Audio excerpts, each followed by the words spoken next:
What is up, everybody? Happy spooky season. I hope everyone is having a spooky time. Halloween is right around the corner. Today is what is today? The October 28th. So this is this is prime spooky season.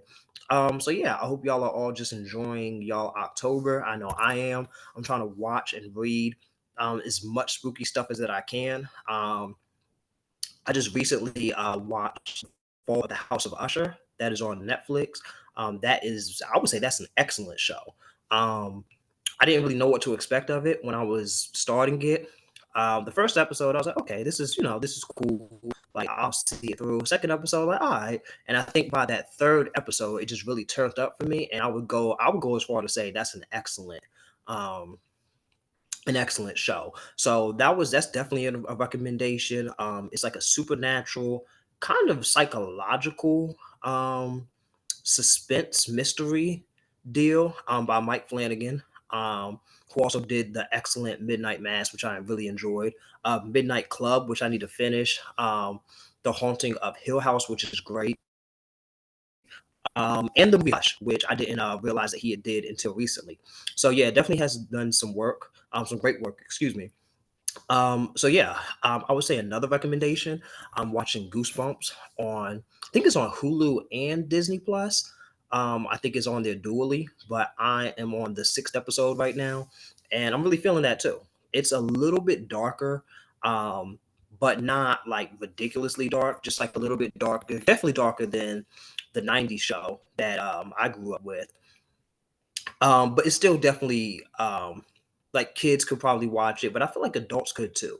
It has a really strong story, and I won't spoil anything, but it merges a lot of the classic early stories into one ongoing tale. So I'm glad that it is a continuation and not just almost like a monster of the week episode format with a different cast because after I really got attached to this cast in the first episode.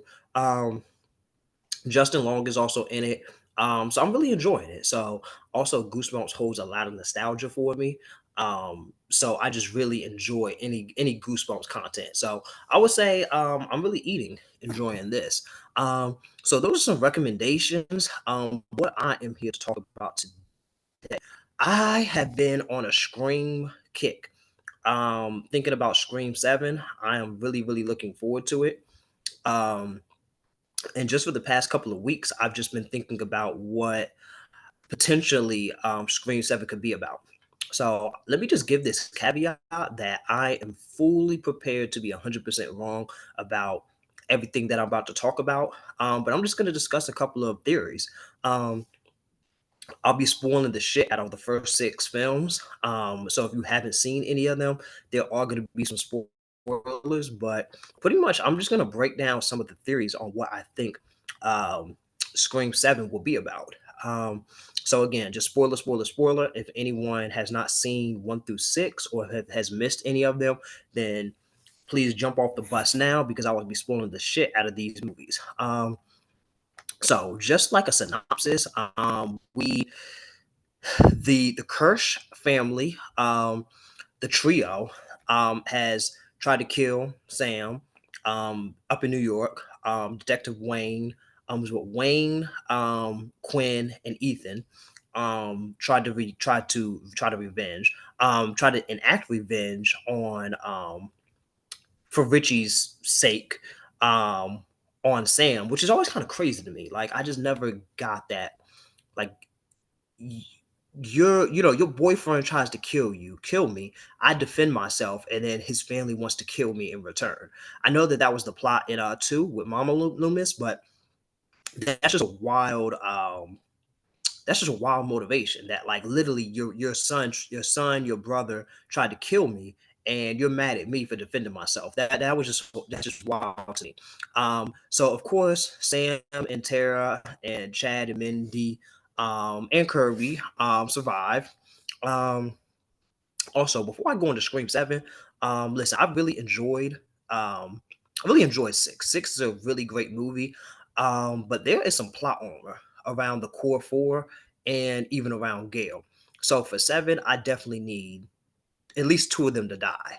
Um, I guess my only like major criticism I could say is that there definitely is some plot armor. Definitely around Chad. He's been getting fucked up and has somehow survived both movies in five. Mindy, you know, how she survived. Also, I mean, even all of them, like they all, like all of them took had an attack and they all survived. Gail, so someone needs to die, multiple people, because there needs to be some stakes.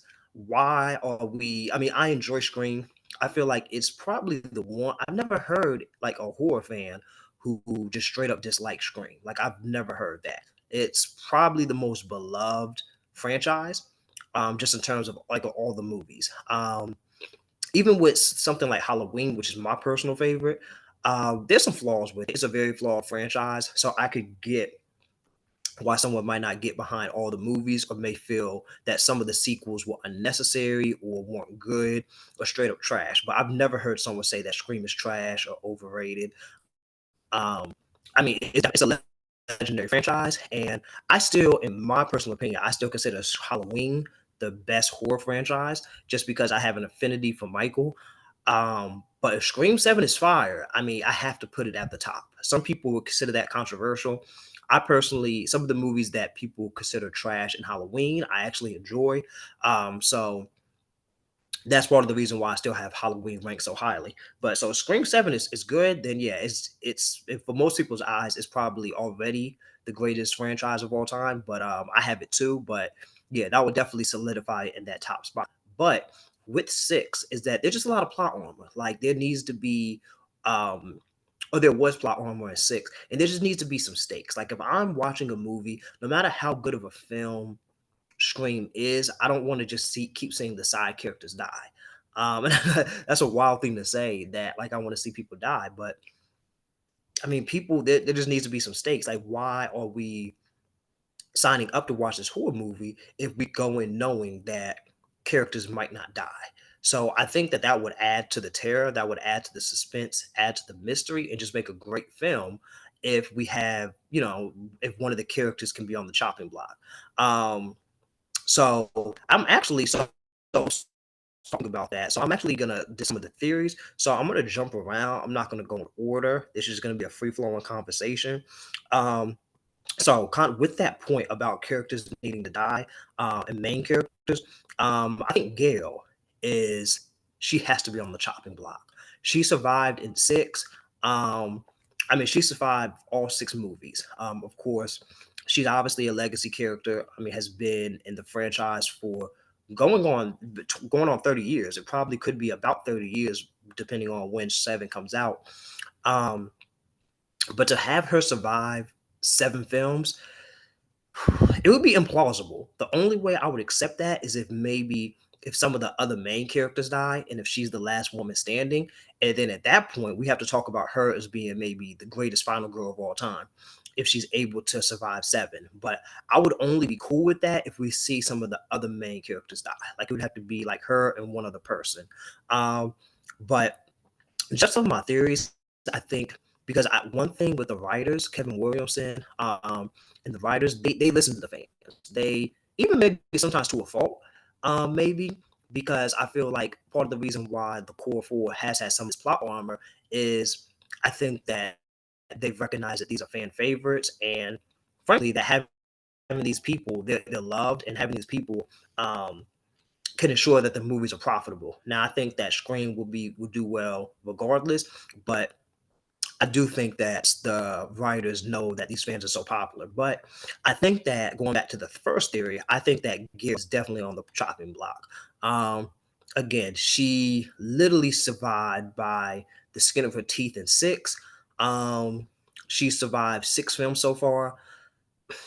I mean, I think that she might have to go. I think if she dies, this will give it like one, we'll know that any character could potentially die. And two, I think it would give it an emotional gut punch that I don't feel like the franchise has had. I would say, I guess, since two, when Randy died. I think that was the last time that like we had someone that died in Scream. At least in my opinion, in terms of characters, that I was like, oh wow, fuck, like we're gonna miss this character. Um, And I think that being able to get that emotional reaction out of people, like making people sad, making people upset, making them angry, if it's within the story, I think that anytime you can get an emotional reaction that isn't like, oh, this is stupid, I'm mad because it's stupid. But if it's like, I love this character and I'm sad to see them go, that's good storytelling to me. So I think that having Gail die will give that emotional, heart wrenching scene that Scream hasn't had in a while. And even when Randy died, that wasn't like some, there wasn't like some sad music playing, or it wasn't any some sort of it wasn't like this like super melancholy moment, but I think he was someone that was really liked by fans. That fans were like, fuck, he died. So we haven't really seen that in Scream. So I think the first theory is that Gil would die. Following up with that is that Gil could be the opening kill. Um, so let me back up. So I'm getting ahead of myself. So with the trilogy, I think that there are some parallels. I think so. We're in a current new trilogy. So I believe Scream One parallels to five, Scream Two parallels to six, and I believe that Scream Three would parallel to seven. I guess that's my second theory. So when you look at Scream One, of course, it was Billy, the boyfriend, with his friend Stu trying to kill his girlfriend. Scream Five was Richie was the boyfriend of Sam, and he had with his friend Amber, and was killing his girlfriend. So that's the parallel there. There, Scream Six, well, Scream Two, excuse me, had Mama Loomis was the mother of the killer from one, who on was enacting revenge for on Sid for killing her son in self-defense. Six, again, we have the Kirsch family. I think I'm pronouncing that right. Wayne, Quinn, and Ethan, the family of the killed killer from the previous film, enacting revenge on the girlfriend for killing him. So I see those parallels there. So with that theory, if we continue these parallels, then Scream 3 was Roman Bridger. Um, then in Scream 7, we could see the new Roman Bridger. So I'm getting ahead of myself, but with all of these theories, I'm going in there with the assumption, or not the assumption, but the belief that they're paralleling their parallels, excuse me, to the first three films. So I'm going to circle back to that. So with that, then I think that Gail could be the opening kill. Again, similar. That's what was connecting this. So Roman Bridger was the opening kill in three, and was a I guess you can consider him a legacy character. Well, yeah, he wasn't a main character, but he was an important character, but not a main character, but an important supporting character.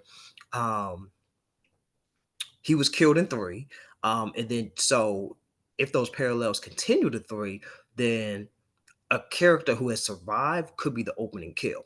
I think that could be Gale. I said a lot, but I say all that to say that I think Scream 3, Too Long Didn't Read version. Scream 3 had a main character or had a legacy character die. I think this main character could be Gale in 7.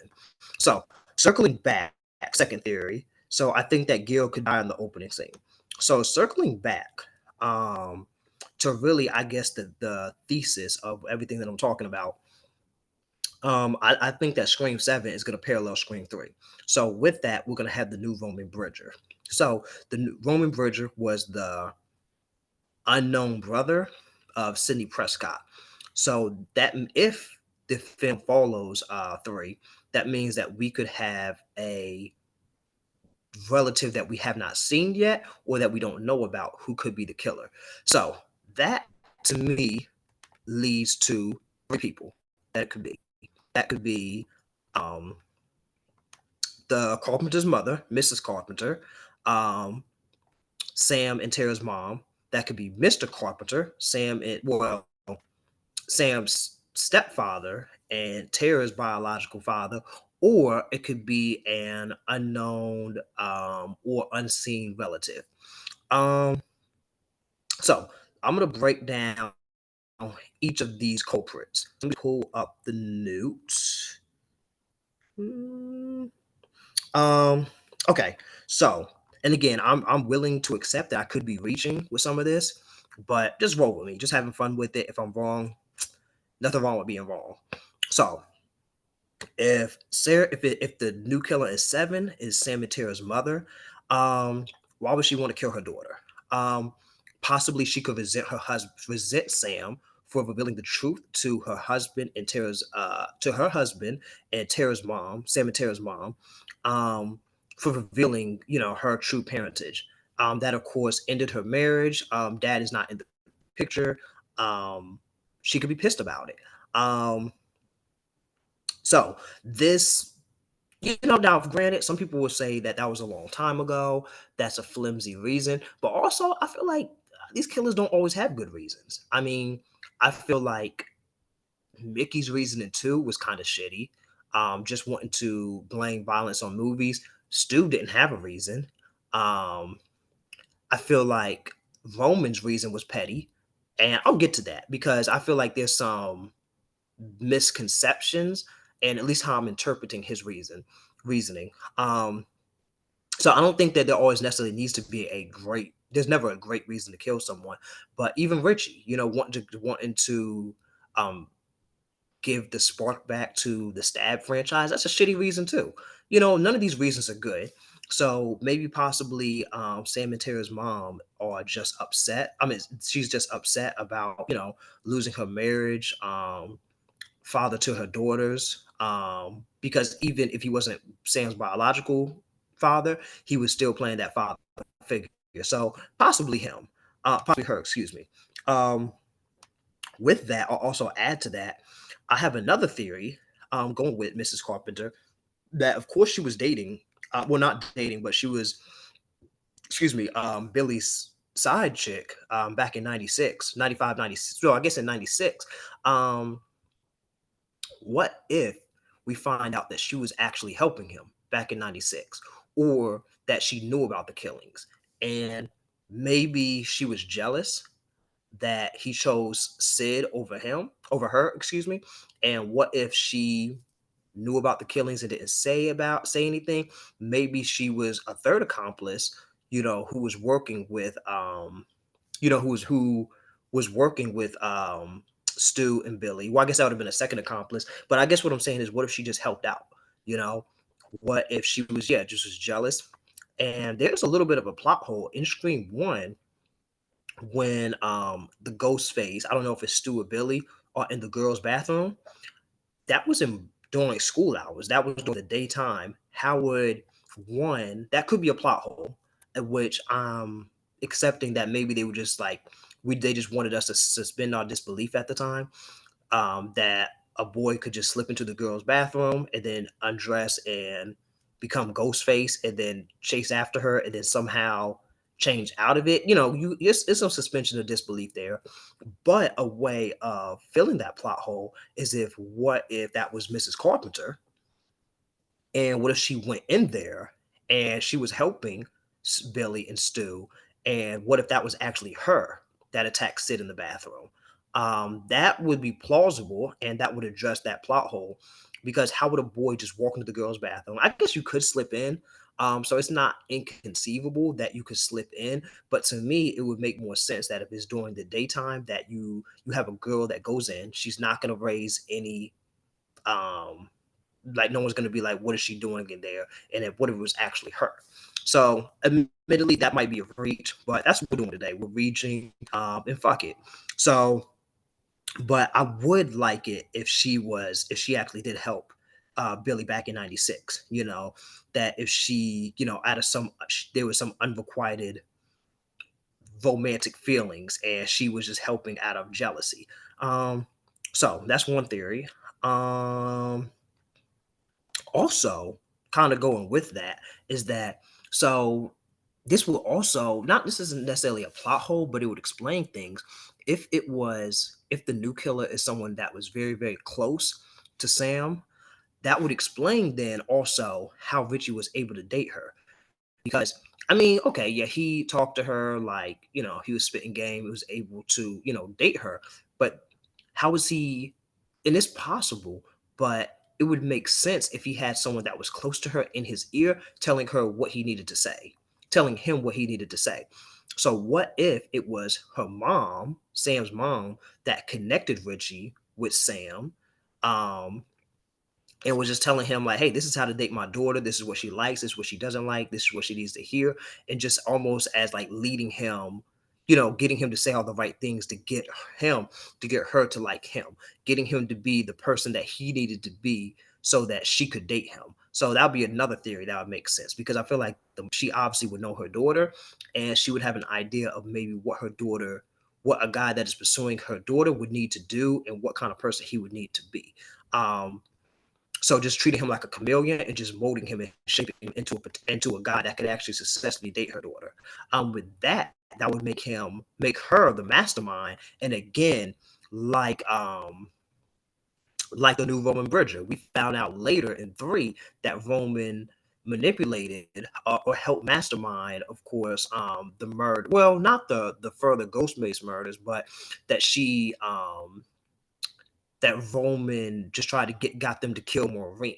So what if Mrs. Carpenter, and again the new Roman Bridger, and we find out that she was plotting with Richie in five, and that she was feeding him that information the same way that Roman was to Billy. So again, I'm accepting that these are reaches, but I'm seeing these parallels and just trying to maybe just fitting in those empty spaces. So I'll move forward. um, so maybe Sam and Tara's dad could be the killer. Um, he could resent Sam for ruining his marriage, for finding that and telling that information and ruining the marriage. Um, he could be disgusted at his daughter for being the daughter of a serial killer. Um, this would also make sense for why he stopped pursuing Sid, that there's no one left that maybe wants to kill Sid, and this maybe is why that he shifted his focus because he has no beef with Sid, and that he wants to, he's maybe mad at Sam. Again, is all these good reasons for trying to kill your daughter? No. Um, like that doesn't make sense that you come back like years later. Like I guess at this point, like 10 years later, doesn't make sense. No, but listen, we always need reasons, so we're gonna go with it. This also does not make sense for why he wanted to kill Tara. Tara didn't do anything. And someone might say that that's, the reason why like he might not be the killer. But to be honest, it didn't make any sense. So, and this might be controversial, but it really made no sense for Billy to try to kill Sid. Um, I guess if you want to say that maybe if he wanted to hurt Maureen, but Maureen was already dead. His beef was with Maureen. And he had already been dating Sid for a long time. Um, so even after finding out that with Maureen and his dad, so I don't know. It doesn't make sense to me that he would want to kill her. Um, maybe like again, the only thing that I can think is that he would just wanted to hurt Maureen, but after she's already dead, she can't be hurt again. Deciding that he wants to kill everyone else just didn't. He just wanted to be a murderer at that point in time. Um, so I don't know. I just him just wanting to kill Sid just was like always kind of odd to me. And I feel like it's explained, but the explanation doesn't make sense. But I'm so cool with that. So I say all that to say that maybe Mr. Carpenter doesn't necessarily need a good reason. That he could just like have flipped. I don't feel like any of these characters have necessarily had great reasons for wanting to kill one another. Um, so next, maybe possibly an unknown sibling. Um, it could just just how we didn't know who Roman is. Maybe possibly we could just have like a new sibling that comes out. Again, I wouldn't necessarily like that. I would much rather it be the mom or the dad. I don't just want to this because I feel like at that point we're just creating new villains, and at that point the franchise could never end. It would just be, okay, well this person comes out the woodwork, this person comes out. I would rather it have like to make sense. It needs to make sense and make sense within the context of the story that's already told. Because at that point, that's when then anybody could just say that, oh, okay, well, I'm mad at her because she's getting all this fame and publicity. And I just feel like at some point it'll just snowball into movies that were never ending. Um, so with that point, I will go to the next. I think that 7, if it's not the final movie, then it will set up 8 to be the last movie. Um, so Scream is incredible. And let me preface this by saying this: final movie as we know it, final movie with the core four, final movie with Sam being the focus. Um, all good things have to come to an end. I feel like if you look at other franchises, if you look at Halloween, if you look at Nightmare on Elm Street, if you look at even Saw, if you look at just any franchise with really over 3 movies, I think they fail when it stops being about an isolated story and more about just how can we continue this. It becomes a continuation, like how many movies we can get out of this. And not saying that they're not making those movies make sense, but I feel like there's something to be said about saying that, okay, this is our story. We're going to start here, go here, and end here. Um, Similar with Christopher Nolan with the Dark Knight trilogy. He could have had a fourth movie, could have had a spin-off with Robin. I mean, had Catwoman, could have introduced so many characters, but he told the story that he wanted to tell. Like this is his story, and he told it. So I think there's something powerful in just knowing when to stop and not trying to spin off and do too much and continue. And not even saying that it's contrived, but I just think that we don't need a million sequels. So I feel like with Scream as we know it, I think that we could tell much, much, much better stories if we are coming to a resolution at some point, if we're bringing this to a conclusion. So not saying necessarily 7 will be the final movie, but I think 7 will plant the seeds for 8 being a final movie. Then at that point, if they want to go back, I personally really like the TV series. So if they want to go back to the TV show, I enjoyed that. I recognize that it's like the good kind of trash. Um, but I enjoyed it. So if want to go to a, like the TV, or if want to go into a break and maybe if some years down the road, maybe want to reboot it or have like a sequel or what have you. But I feel like in this iteration as we know it, I think that it needs to definitely like starts coming to a close. And not saying that I'm just seeing it, but I don't want to see Scream. I'd rather stop too soon than have a movie that's like, okay, like we need to stop. So that's another theory. So like I mentioned, that I think that some of the core four needs to die. Um, I think that I think Mindy could die. She is definitely the new Randy. Of course. Now I did read that the writers regretted killing Randy when they did, but I'm cool with that. Like this is a horror movie, people need to die.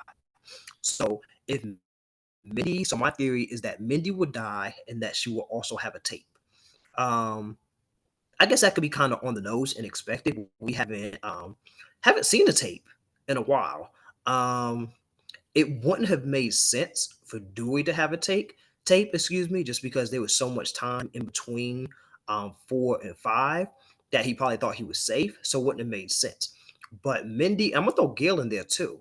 Um, they've been attacked so many times. Well, Mindy has been attacked a lot in a short amount of time.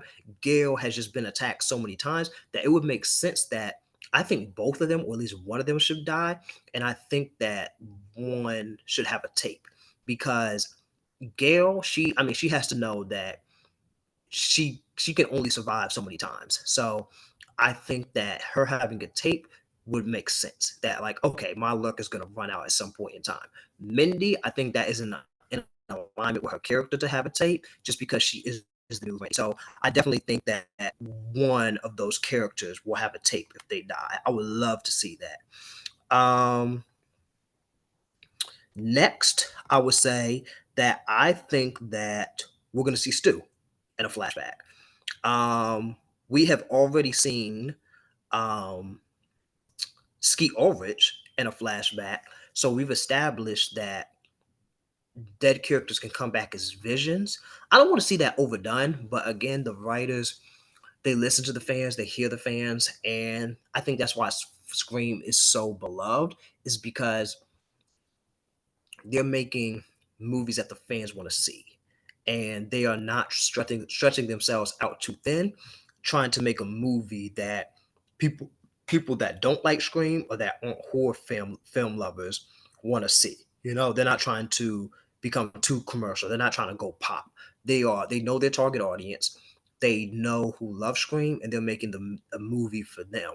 And I mean, there were theories with Stu being alive that um in six that was were poked fun at. Um, but I think the writers do know that Matthew Lillard is a fan favorite. Stu is one of the most iconic characters in horror. So I think that we will see him in some capacity, either and hope maybe in a flashback, just for some fan service for the fans, and especially if this is one, if not the last film. I think that going back to the beginning, I think will be really fire, and I think that we could see him in a flashback.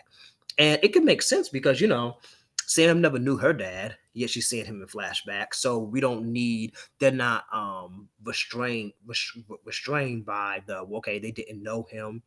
They didn't know him. They weren't alive when he was killing. How would they be able to see him? So that's already been removed. So we don't need to worry about that. Next, so just assuming that it isn't um, Mrs. Carpenter, Mr. Carpenter, or someone related to Sam and Tara, um, possibly we could see our first non-white killer. We have, even though they're white presenting, we have Latina leads with Sam and Tara, played by Sam's character is Mexican, and then Jenna Ortega. I want to say she's mixed of multiple Hispanic ancestry, but they're both Latinas. So maybe we could have our first non-white Ghostface. Maybe a black one, maybe another Hispanic one. I guess if it is Mrs. Carpenter, it's and now I'm thinking about it, like Sam and Tara, like the actresses are Latina, but I'm not sure if they're characters. Like there, it's never really it's never said that they are Hispanic. It's never established. And since they are very white presenting, it is possible that they are being seen as white characters. So within the film, maybe they are white. I'm not sure. Maybe someone could explain that. But Hispanics can be white. Um, can be white racially, and they definitely are. So I'm not sure if like within the film if they are like if they actually are Hispanic. So I don't know. But so I guess assuming that they are Hispanic and if their mother is, then if she is the killer, then she would obviously be a Latina killer. But even if they aren't, maybe we could see our first non-white ghost face. Um, so those are my theories. Um, oh, actually, one more. Um, Maybe we see Mama Kirsch. Um, she was the one family member of the Kirsch family who did not participate in the revenge murders. Um, Maybe we see her, and not her as a killer, but maybe we see her in an sympathetic role. We've never really seen that exploration of grief. We've never seen anyone who is expressing contrition. So maybe that could be the first time that we see a character who is like, my family did this fucked up thing and I'm so sorry. That could also make Scream a different kind of film if we see this exploration of guilt to know that my family are murderers. Like my husband and my three kids are all murderers and I'm sorry about that. I think that would be much, much, much more enjoyable and a better film than seeing her just trying to kill again. So those are my theories. Yeah, let me know what y'all think. Let me know if I'm way off base. Let me know if you have some additional theories. And I'm always down to chat about Scream. So thank you. This is again Crazy Scary Cool. Um, Please like, follow. At Chris LaFleur on Twitter and on Instagram if you want to follow me, chop it up there. I love horror. So yeah, stay spooky, y'all.